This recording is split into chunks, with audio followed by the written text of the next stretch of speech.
before Eastbridge became a clean corporate commuter city with glass offices and electric buses. It was a grim railway town built around the old Red Line, a rusted train route that cut through abandoned factories, junkyards, and forgotten neighborhoods. Every night the tracks screeched, the ground trembled, and the fog rolled in thick enough to hide anything. The police rarely patrolled the Red Line because everyone knew one truth: that stretch of track belonged to the Syndicate. The Red Line Syndicate wasn't a gang of teenagers with spray paint or petty thieves with switchblades. It was a sophisticated criminal network disguised as a freight logistics company. By day their trains delivered coal, steel, grain, and machine parts. But at night, the same trains carried contraband phones, ghost guns, and laundered money hidden in false cargo compartments.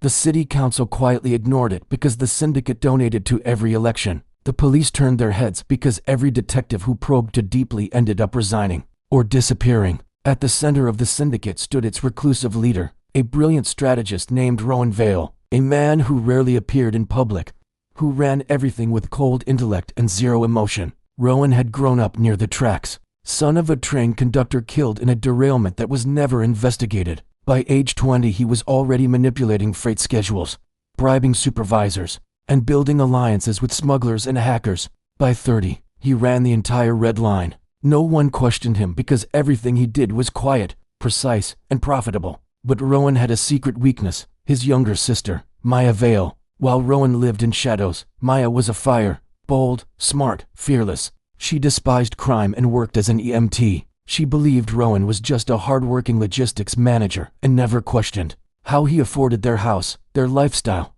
their security. Rowan never told her the truth. He wanted her to stay clean, untouched by the world that consumed him. For years, the Syndicate flourished. Then everything changed the night a new police officer joined Eastbridge, Detective Marcus Hale, a stubborn, principled investigator who refused bribes and had a reputation for tearing apart criminal rings with obsessive intensity. Hale had no interest in playing politics. He immediately noticed something strange: freight cars that never opened at depots, train schedules that didn't match declared cargo, and random workers too nervous to speak. Hale started digging. At first, Rowan ignored him. But Hale wouldn't stop. He traced Syndicate payments to shell companies. He followed boxcars late at night. He questioned engineers, janitors, and signalmen. Most ran from him. Some tried to warn him. None succeeded. Then Hale made a mistake. He showed up at one of Maya's emergency sites and overheard her mention her brother's job. Hale connected the dots instantly. Rowan Vale, the quiet man living near the tracks, the one person no one ever questioned. Hale had found the ghost at the center of the web. He confronted Rowan privately, telling him he knew everything: the bribes, the weapons, the smuggling routes. Rowan didn't threaten him. He simply said, "Walk away. There are things you don't understand."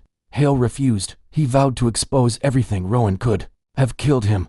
But Maya admired Hale. She often talked about him. Rowan couldn't destroy the one man she respected. Instead, Rowan tried to dismantle the Syndicate quietly from inside, relocating shipments and cutting ties, preparing to shut down operations forever. But his second-in-command, a ruthless hothead named Ludo Crane, sensed weakness. Ludo had always believed he should lead the Syndicate. Now Rowan was sabotaging everything. Ludo rallied half the Syndicate's muscle, took control of the freight lines, and declared a split. Suddenly the Red Line became a battlefield. Rowan and Ludo fought not with bullets at first, but with trains, sabotaging tracks, hijacking shipments, redirecting cargo to trap each other. But violence escalated quickly. Warehouses exploded. Workers went missing.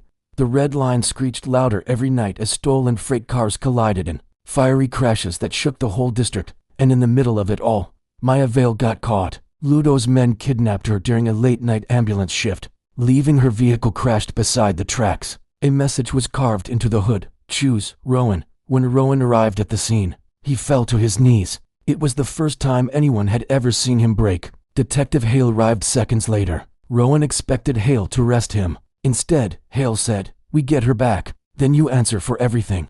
For the first time in his life, Rowan nodded without calculation. The uneasy alliance of a criminal mastermind and a relentless detective began. Rowan knew every tunnel, every maintenance shed, every secret switch that could redirect trains without anyone noticing. Hale knew police tactics, surveillance grids, and how criminals think when they're panicking. Together they traced Ludo's trail to the most dangerous part of the Red Line, the dead station beneath Iron Bridge, an abandoned depot sealed since a massive fire 30 years earlier. When they entered the station, they found freight cars ranged in a circle like a ritual, burning barrels casting shadows across concrete pillars. Ludo stood atop a cargo crate, taunting Rowan about weakness, about family, about legacy. Maya was tied to the front of a runaway cart positioned on a track wired with explosives. If the cart moved even a few feet, everything would ignite. Ludo pulled the lever. The cart lurched forward. Hale sprinted first, shooting the chains holding the explosives. Rowan rushed after him, diving to cut Maya free. Ludo's men swarmed them. Gunfire echoed across the station. Sparks rained from electrical boxes. The runaway cart sped faster toward a dead-end barricade. Rowan grabbed Maya, yanked her off the cart just before it hit the barricade. The explosion shook the entire station. Concrete collapsed. Freight cars toppled like metal dominoes. Hale tackled Rowan and Maya behind a pillar as fire consumed half the depot. Ludo tried to escape through a maintenance tunnel, but the heat melted the floor and sent him plunging into the burning wreckage below. His scream echoed through the station long after the fire burned out. When the sun rose, the Red Line Syndicate was in ruins. Hale handcuffed Rowan, fulfilling his promise, but Maya stepped between them, tears streaming down her face. "My brother saved me. If you take him now, you take what's left of me too." Hale hesitated. Rowan looked him in the eye and said, "Do what's right, not what's easy." Hale didn't say a word. He removed the cuffs, tossed them to the ground, and walked away. Rowan disappeared that morning. Some say he boarded a cargo ship headed for South America. Some say he lives quietly under a new name. Others believe he still watches the Red Line from the shadows, making sure no new syndicate rises. Because even though the trains run clean now, engineers sometimes swear they see a figure walking the tracks at night, making sure everything stays safe. A man with eyes like cold iron, and guilt heavy enough to derail a lifetime. They say the Red Line remembers him, and he remembers every name it ever took.